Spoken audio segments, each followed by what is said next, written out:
नमस्कार दोस्तों, मैं हूं astroyatra.com से पंडित मुकेश गौर और आज हम बात कर रहे हैं पितृपक्ष के विषय में।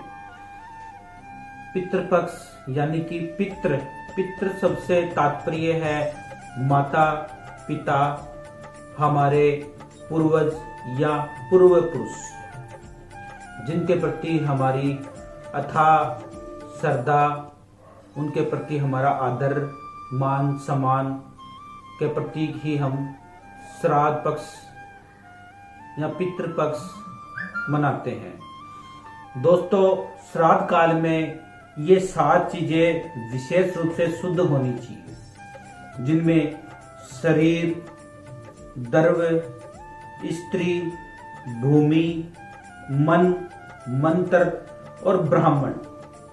ये शास्त्रों में विशेष तौर से शुद्ध बताई गई है। शरीर, जिस दिन घर में श्राद्ध हो उस दिन स्नान वगैरह करके स्वच्छ कपड़े पहन के अपने शरीर को शुद्ध रखना चाहिए। द्रव्य यानी कि घर के अंदर जल के छींटे दे, गौमूत्र के छींटे लगाएं, गंगा जल के छींटे लगाएं और शुद्ध जल भरकर पितरों के निमित्त रखें और शुद्ध जल से ही पितरों को जल अर्पण करें। स्त्री, घर में जो स्त्री है उनको भी नहा धोकर शुद्ध रहना चाहिए।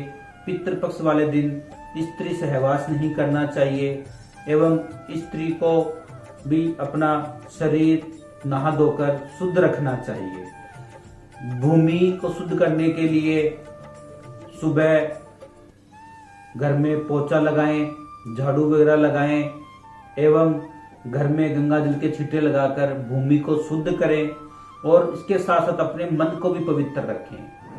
क्रोध ना करें, मन को शांत रखें, क्योंकि पितृपक्ष हमारे मन में आस्था का प्रतीक है। हमारे पूर्वजों के प्रति हमारे मन में उनके लिए आस्था है, विश्वास है, ये उनको ही दर्शाता है।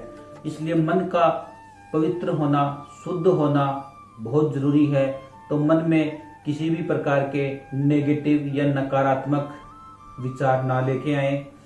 मंत्र, किसी भी हम ब्राह्मण के द्वारा मंत्र बोलते हैं, ब्राह्मण को हम बुलाते हैं पितृपक्ष के लिए, श्राद्ध अपने बुजुर्गों के लिए, पूर्वजों के लिए।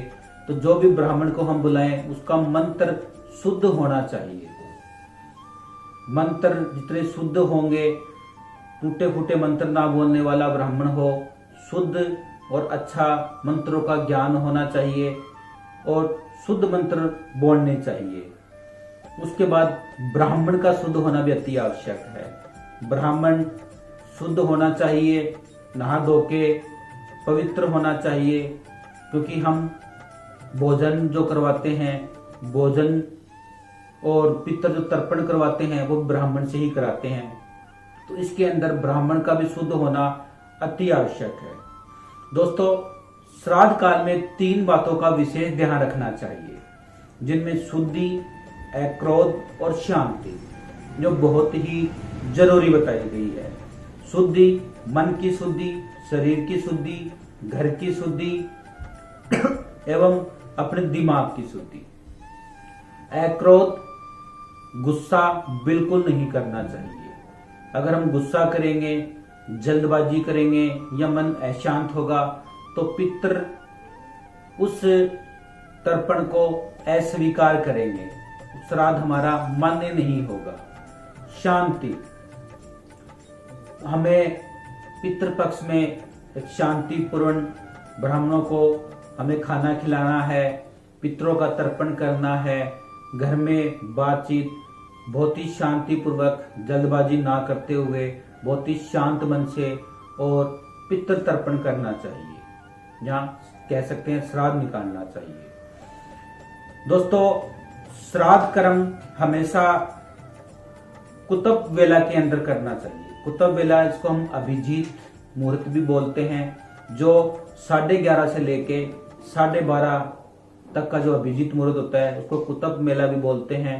तो ये कुतुब मेला के अंदर और तर्पण है, श्राद्ध कर्म है, ये अभिजीत के अंदर 11:30 से 12:30 के मध्य करना चाहिए, जो बहुत ही श्रेष्ठ माना गया है।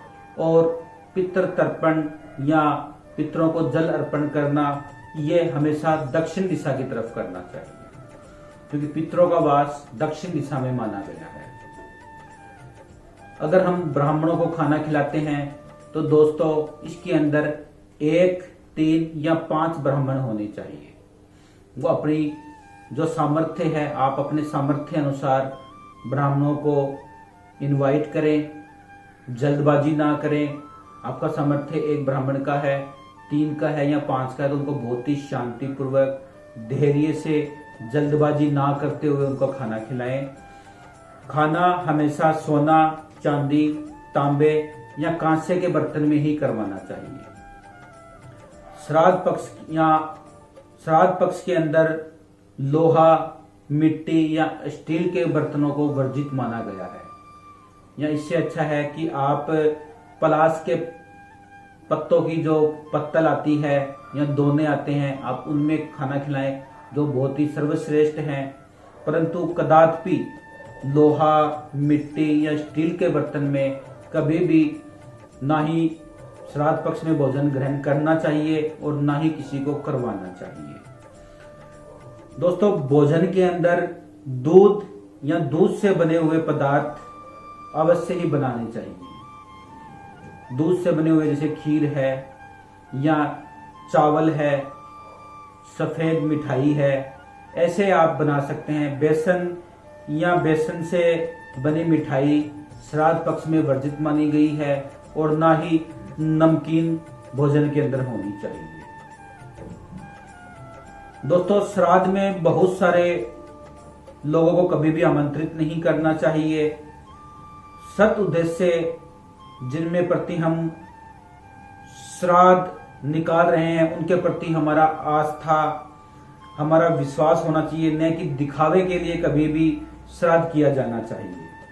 श्राद्ध में, जो कि मैं बता चुका हूं आपको, आप अपने सामर्थ्य अनुसार 1, 3 या 5 ब्राह्मणों को आप इनवाइट करें, जो शास्त्र अनुसार भी उत्तम माने गए हैं।